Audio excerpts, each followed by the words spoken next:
నేను ఇక్కడి నుంచే మాట్లాడతా, పర్వాలేదా? నా బతుకంతా ఇలాగే అయిపోయింది.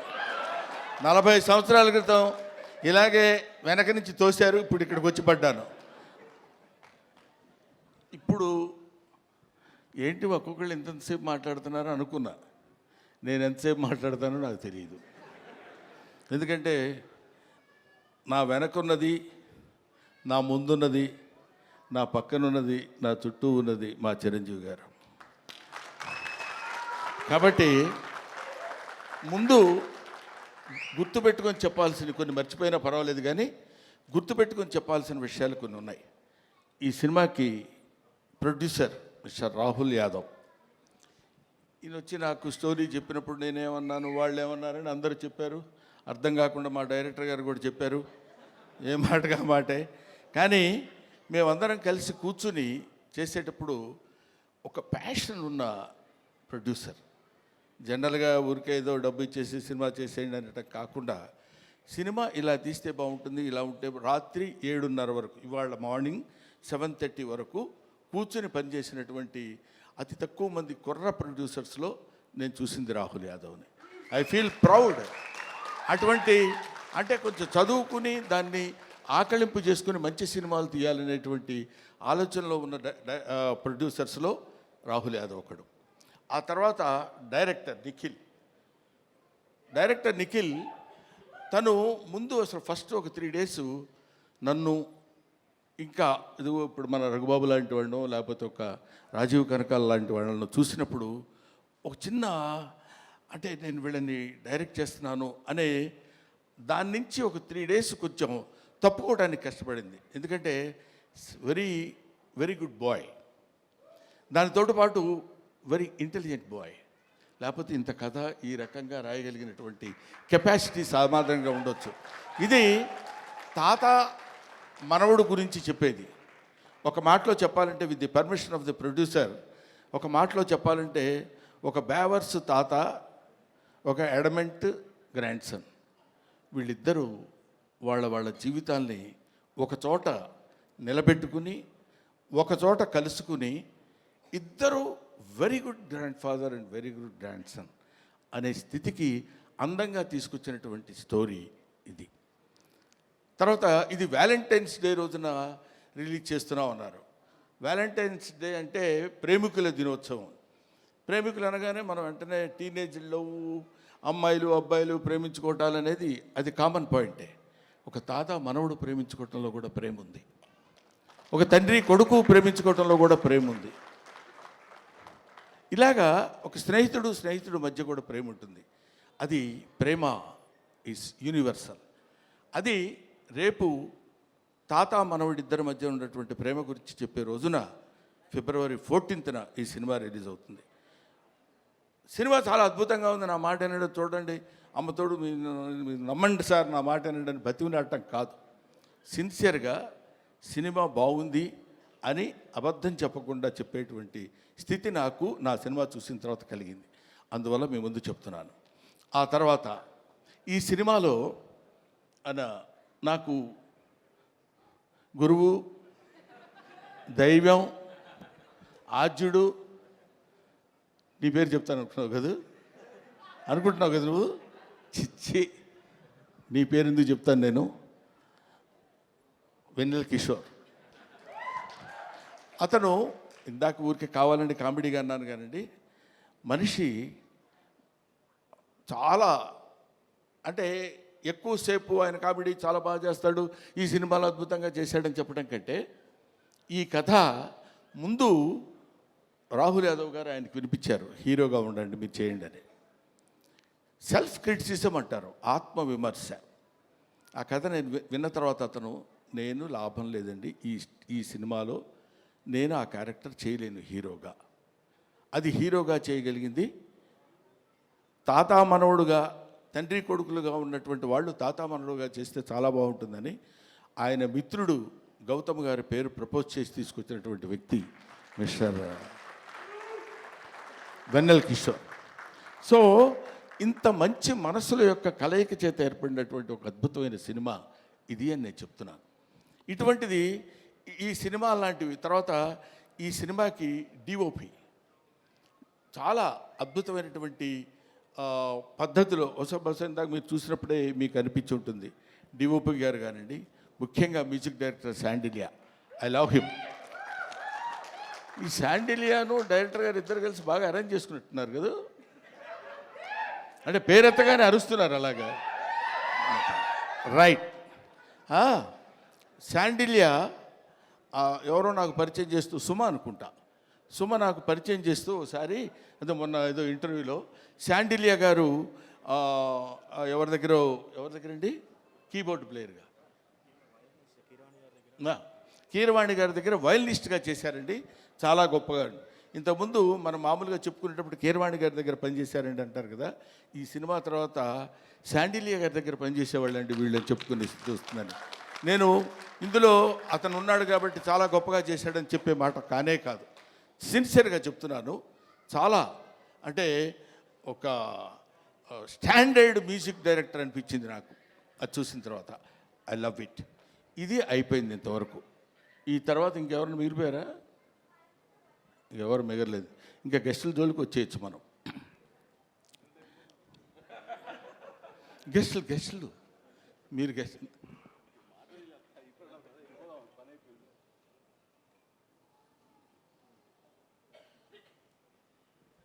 అది ఇప్పుడు అనిల్ రావిపూడి మా అబ్బాయి చెప్పాడు ఇందాక, ఈవీవి సత్యనారాయణ గారు ప్లస్ జంజాల గారు ప్లస్ ఎస్వి కృష్ణారెడ్డి గారు ప్లస్ రేలంగి నరసింహారావు గారు వీళ్ళందరినీ ఒక మిక్సీలో వేసి గిర్రుని తిప్పితే అనిల్ రావిపూడి. వీళ్ళలో ఎక్కడ ఏది ఎంతవరకు వాడాలో అంత అద్భుతమైనటువంటి కామెడీని ఈ రోజుల్లో పండించి తనకంటూ ఒక ప్రత్యేకమైన స్థానాన్ని తెచ్చి this is the power of comedy అని ప్రూవ్ చేసినటువంటి director today, that is Anil Ravipudi. This is the power of comedy అని ఊరికే నేనేదో సౌండ్ పెంచి మాట్లాడుతున్నానని కాదు, 300 crores కలెక్ట్ చేసినటువంటి సినిమా తీసినటువంటి వ్యక్తి. సో అటువంటి అనిల్ రావిపూడి ఆయన డౌన్ టు ఎర్త్, పిలవగానే అలాగే గురుగారు డెఫినెట్గా వస్తాను అని చెప్పొచ్చారు. ఆ తర్వాత మనందరం తెలుసుకోవాల్సినటువంటి వ్యక్తి, మనకి ఆదర్శప్రాయమైనటువంటి మనిషి అని అనొచ్చు, అనటానికి పెద్ద ఏమీ ఇబ్బంది పడాల్సిన అవసరం లేదు. నాగ అశ్విని గారు, ఆయన కల్కి సినిమా డైరెక్టర్. మామూలుగా ఒక సినిమా డైరెక్షన్ చేస్తేనే అసలు డోర్ దగ్గరే కారు ఒకటి తీస్తాడు, అది తీసి ఫ్యామిలీ అనుకుంటూ వచ్చే రోజుల్లో ఒక సినిమాలో కామెడీ క్యారెక్టర్ ఏదో చేస్తే అద్భుతంగా పండిపోతే నా అంత టోళ్ళు లేడనుకునే రోజుల్లో ఆయనకు ఒక కారు ఉంటుంది. అది ఎవరి కోసమో వాళ్ళందరినీ మెప్పించడం కోసం పెట్టే కారు కాదు, తన పద్ధతి, తన విధానం, తను very very very what is human being అనేది ఎలా ఉండాలో మనం నేర్చుకునేటువంటి అతి తక్కువ మంది ఈ రోజుల్లో భూమి మీద సంచరిస్తున్నటువంటి రోజుల్లో నాగాశ్విన్ ఒకడు. I love him, I respect him, I admire him, everybody should admire him. ఇవాళ మనం మాట్లాడుకుంటూ చెప్పే విషయం అయిపోయారు. రఘుబాబు అనుకుంటున్నాడు నా గురించి చెప్పడేంటి, వాడు మన సుధాకర్, కమెడియన్ సుధాకర్ కొడుకున్నాడు అక్కడ బెన్నేని. వీళ్ళందరూ కొంతమంది ఉన్నారు, ఆడపిల్లల విషయం కన్ఫ్యూజ్ అవుతాను పేర్లు. మీరు మాట్లాడితే తాత తాత అంటున్నారు. నాకు చాలా సంతోషంగా ఉందండి. ఎంత సంతోషంగా ఉంది తాత అంటే. అసలు మరీ ఈ అమ్మాయి అయితే రావడం తాత అనుకుంటూ వస్తుంది సెట్లోకి. అంత మరీ వినపడేట్టు అరవక్కర్లేదులేమ్మా, తాత అనే క్యారెక్టర్ తెలుసు కదా, దానికి ఎందుకు దాని గురించి అని. సరే, ఆడపిల్లలు వాళ్ళ మేరకు అందరి చేత అద్భుతంగా నటింపజేయించినటువంటి దర్శకుడికి, వాళ్ళకి అవకాశాన్ని కల్పించినటువంటి ప్రొడ్యూసర్ గారికి, అందరికీ నా హృదయపూర్వకమైన నమస్కారాలు తెలియజేసుకుంటూ, ఎవరినైనా మర్చిపోయి ఉంటే క్షమించండి, లేకపోతే లేదు, అది మీ ఇష్టం, నేను దానికి ఏం చెప్పలేను. పోతే one and only that is megastar Chiranjeevi. Megastar Chiranjeevi గారి గురించి కోర్స్ ఆయన గురించి మాట్లాడటానికి నా ఒక్కడికే క్వాలిఫైడ్ మ్యాన్ అనుకుంటున్నాను. ఆయన 40 సంవత్సరాల సుదీర్ఘమైన ప్రయాణం ఆయనతో నా 4 decades. ఆయన ఖైదీ సినిమా చూడటం కోసం భీమవరంలో, అప్పుడు అత్తిలి కాలేజీలో లెక్చరర్గా చేసేవాడిని. భీమవరం వచ్చినప్పుడు పని మీద హడావుడిగా వెళ్ళిపోయి ఆ సినిమా చూసి వచ్చి ఎవడో కుర్రాడు భలే చేస్తున్నాడు రా అసలు ఏదండి అదే చెప్తున్నాను.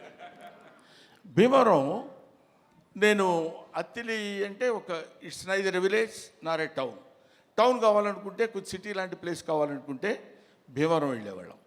అప్పుడు నా మిస్సెస్ ప్రెగ్నెంట్గా ఉంది. ఏడ్రా ఎక్కడ నేను గబుక్కుని ఎవరినో చూపించినట్టు ఉన్నప్పుడు తను తీసుకుని భీమవరం వెళ్ళి భీమవరంలో చెకప్ చేయించుకొని అది పాజిటివ్ వచ్చింది అనగానే గబ పరిగెట్టుకుంటూ ఆవిడని లాక్కుని ఆల్మోస్ట్, ఎందుకంటే ఆ సినిమాలో ఫస్ట్ ఫైట్ బిగినింగ్లోనే ఫైట్ ఉంటుంది, ఇది ఖైదీ ఫైట్. అంతవరకు అట్లాంటి ఫైట్ చూసిన వాళ్ళు లేరు. ఇవాళ చిరంజీవి గొప్పోడయ్యాడు, చిరంజీవి చాలా గొప్పోడయ్యాడంటే he's the trend setter. Trend setter అంటే మనం to be frank with you, fights అంటే ఒక రకంగా చూసినటువంటి వాళ్ళం, ఇదేంటి ఇలా కూడా ఫైట్స్ చేయొచ్చా, ఇలా కూడా చేస్తారా అనేటువంటి ఒక దిగ్భ్రాంతిని కలిగించినటువంటి ఆనాడు ఒక ఫైటర్, ఫైట్ మాస్టర్స్కి ఈయనకి ఏం చెప్పాలి అనేటువంటి ఆలోచనలో పెట్టినటువంటి వ్యక్తి చిరంజీవి గారు. ఆ రోజు ఖైదీ నుంచి ఈ రోజు వరకు ఆయనతో ఎన్నో ఎన్నో ఎన్నో ఎన్నో సినిమాలు చేశాను. అది పక్కన పెడితే ఆ తర్వాత కొంతమంది, ఇప్పుడు నేను కొన్ని ఫంక్షన్స్కి ఆయనతో పాటు అప్పట్లో ఘరానా మొగుడులో అది గుంటూరులో జరిగింది, 100 days ఫంక్షన్. గుంటూరులో జరిగితే మొత్తం అంటే కనుచూపు మేరకు, ఇప్పుడు ఇట్లా కూర్చున్నప్పుడు ఇది ప్యాంటు ఇది షర్టు ఇట్లాగా కనపడేది కదా, అలా కనపడలే. ఇక్కడి నుంచి చూస్తే అన్ని తలకాయలు అలా అలా అలా కదులుతున్నట్టున్నాయి, 1 ఎకరం 2 ఎకరాలు. అది Chiranjeevi charisma on the stage. అది నేను చూశాను కాబట్టి నేను ఒక్కడే ఆ విషయం చెప్పగలను. అది ఆయన కారులో లక్కీగా ఏంటంటే అప్పుడు బ్రహ్మానందం చిరంజీవి గారికి చిన్న అల్సేషన్ డాగ్లో ఉండేవాడు. అంటే ఆయన రక్షిస్తాడని కాదు, ఆయన కారు ఎక్కితే గబుక్కని డాగ్ కూడా ఎక్కి కూర్చుంటుంది. అది Brahmanandam place on those days.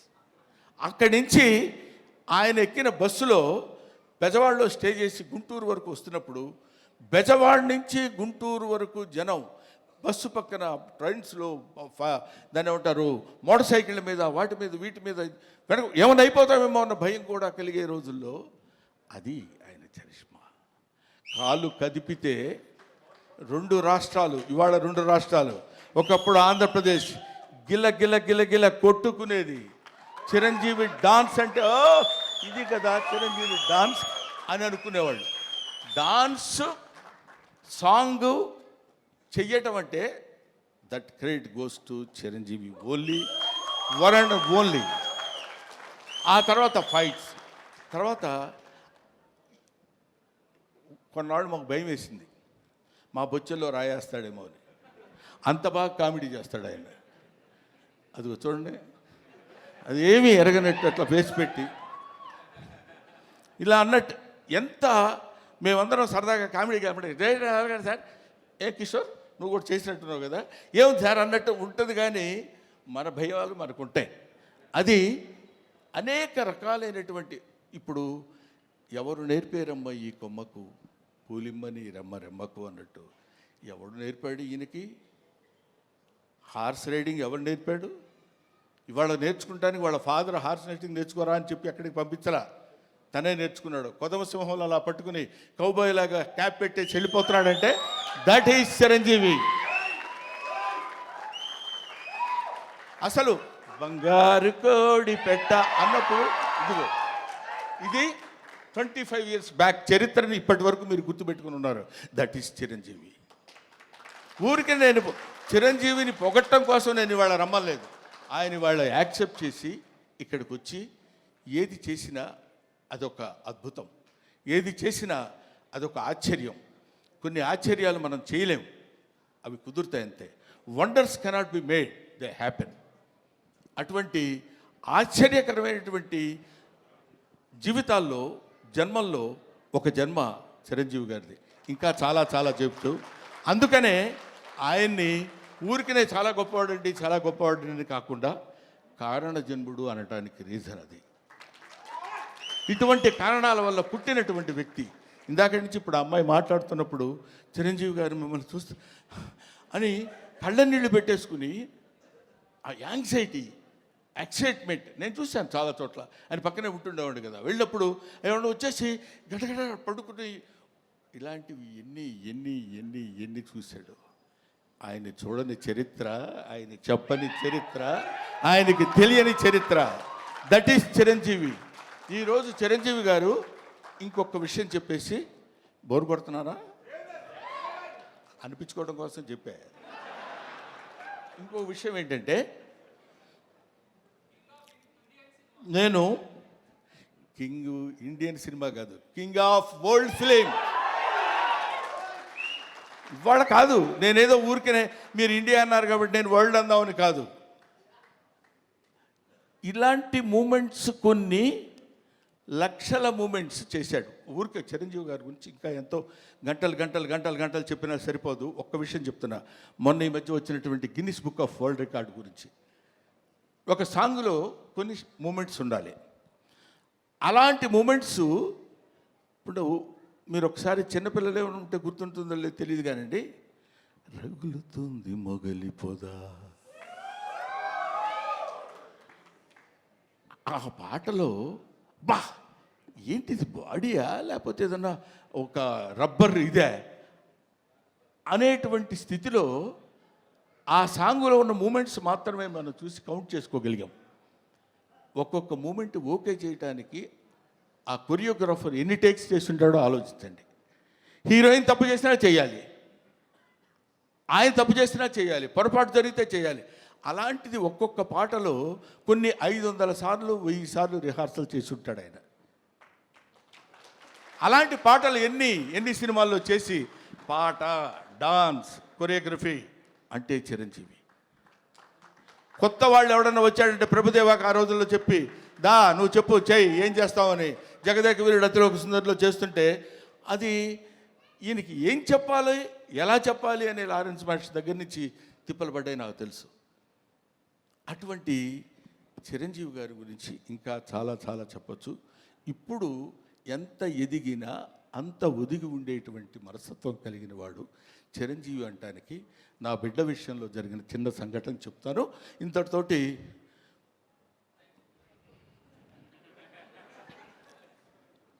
నేను ఈ సినిమాకి చీఫ్ గెస్ట్గా ఆయన్ని పిలుద్దాం అనుకుంటే సరే ప్రతిసారి మనకు తెలుసు కదా ఆయన గురుగారు మన ఇంట్లో అంటే వస్తాడు ఆయన. వీడి ప్రతిదానికి ఎక్కడ ఏదైనా రండి అంటాడేంటి అని అనుకుంటారేమో అనే ఆలోచనతో కొంచెం తటపటాయించా. నాకు నా తమ్ముడు ఉన్నాడు ఎదురుగా, రాజా రవీంద్ర. అతనితో చెప్పా ఇట్లా, మీరు ఎందుకు సార్ అలా అనుకుంటారు, ఆయన అలా అనుకోడు సార్ అన్నారు. అయినా నాకు కొంచెం చాలక ఎవరినన్నా పిలుద్దామా, ఎలాగన్నా ఎవరన్నా వస్తే బాగుంటుంది కదా అనుకుంటే ఈ విషయం తను చిరంజీవి గారికి చెప్పాడు. ఏమండి బ్రహ్మానందం అనే సినిమా వాళ్ళ అబ్బాయితో తీశాడు, యాక్ట్ చేశాడు, మిమ్మల్ని చీఫ్ గెస్ట్గా పిలవాలనుకున్నాడు. కానీ గురువుగారిని మరీ మనం ఎక్కి తొక్కేసినట్టు బాగుండదురా, ప్రతి చోటకి 9వ తారీఖు 5వ ఫంక్షన్ ఉంది, 10వ తారీఖు అయితే మళ్ళీ 11వ తారీఖు ఫంక్షన్ అంటే కొంచెం ఇబ్బందిగా ఉంటుందని అన్నాడంటే ఆ ఫోన్ ఇలాగి అని తన దగ్గర ఫోన్ తీసుకుని సడన్గా చూస్తే ఈయన ఫోను, బ్రహ్మం రా చాలా కాలం అయింది మాట్లాడి, నన్ను పిలవడానికి ఎందుకంత మొహాటపడ్డావు? లేదు నేను ఇటు సైడ్ నుంచి అంటే మాట ఇంకా అక్కడి నుంచి వాయిసే ఒకటి, దానిలో చేసిన తప్పు ఇంకోటి, ఈ రెండు కలిపి లేదు గౌతమ్ నీకు బిడ్డ, నాకు బిడ్డ లాంటి వాడేరా. నువ్వేమి ఆలోచించొద్దు. నువ్వు ఎక్కడో టైము రాజా రవీంద్రకి చెప్పు, నేను వస్తున్నాను. You just note it down. That is Chiranjeevi. ఆ చిరంజీవి అంతెత్తు ఒక విశ్వనట వ్యాప్తంగా వచ్చినటువంటి, విశ్వమంతా విహరించినటువంటి ఒక అద్భుతమైన వృక్షం కింద మనకి కల్పవృక్షం కింద కనపడ్డ. కల్పవృక్షం అనే పదం ఎందుకు వాడాను? పిచ్చి పిచ్చిగా ఆయన పొగట్టం కోసం మాట్లాడే మాట కాదు. ఎంతమంది వెళ్ళి చేయి జాబడిగితే ఉత్త చేతులతో పంపించిన వాడు కాదు చిరంజీవి, అది తెలుసు. అవన్నీ పక్కన పెడితే ఎవడు బాధ అంటే, ఆయన పాపం బోళా శంకరుడు అని నేనంటే ఒకసారి తిట్టాడు నన్ను. మామూలుగా తిట్టలేదు, అరవై ఏం బోళా అంటే అన్నారు. ₹1,00,000 వెళ్ళి అయ్యా కొంచెం దానం చేయండి అన్నారు అనుకో. అరే వీడు నన్ను మోసం చేయడానికి 1,00,000 అడుగుతున్నాడు రా, వీడికి 50 ఇచ్చి పంపిస్తాడు. కానీ వాడికి తెలుసు వాడికి కావాల్సింది 50. అంటే ఇచ్చేటువంటి గుణం అలా ఉందంటానికి, ఇంత మనం చూస్తున్నటువంటి చిరంజీవి ఇంత గొప్పవాడు, ఇంత గొప్పవాడు, ఇంత గొప్పవాడని మనం అనుకుంటానికి, అంత విస్తరించినటువంటి ఆ చెట్టు ఎన్ని దశాబ్దాలుగా భూమితో పోరాడి పోరాడి పోరాడి తను భూమి నిండా విస్తరించుకుని పోయి, అది మనకి కనపడదు. ఆయన పడినటువంటి శ్రమ మనకి కనపడదు. ఆయన భూమిలో విస్తరించడానికి తన వేళని ఎలా అయితే లోపలికి పంపించుకున్నాడో మనకు తెలియదు. పైకి కనిపించినటువంటి ఒక అద్భుతమైన వృక్షం మాత్రమే కనిపిస్తుంది. అటువంటి మన 2 రాష్ట్రాలకి, మన భారతదేశానికి, లేకపోతే మన ఇంకొక ఇట్లాగా హద్దులు ఉన్నటువంటి వ్యక్తి కాదు చిరంజీవి. హద్దులు లేనటువంటి అమితమైనటువంటి మహనీయుడు చిరంజీవి. ఆయన వచ్చి ఆ రోజు నన్ను ఎట్లా అయితే చెయ్యి పట్టుకుని, మొట్టమొదటిసారి నేను విమానం ఎక్కింది ఆయన తీసుకెళ్ళినప్పుడే, నాకు తెలియదు అంతవరకు. చెయ్యి పట్టుకుని ఫ్లైట్ ఎక్కించి తీసుకొచ్చారు. ఇవాళ నా బిడ్డని చెయ్యి పట్టుకుని ఇప్పుడు ఈ విమానం ఎక్కిస్తున్నారు. Thank you very much. Thanks a lot. Thank you Brahmanandam garu. And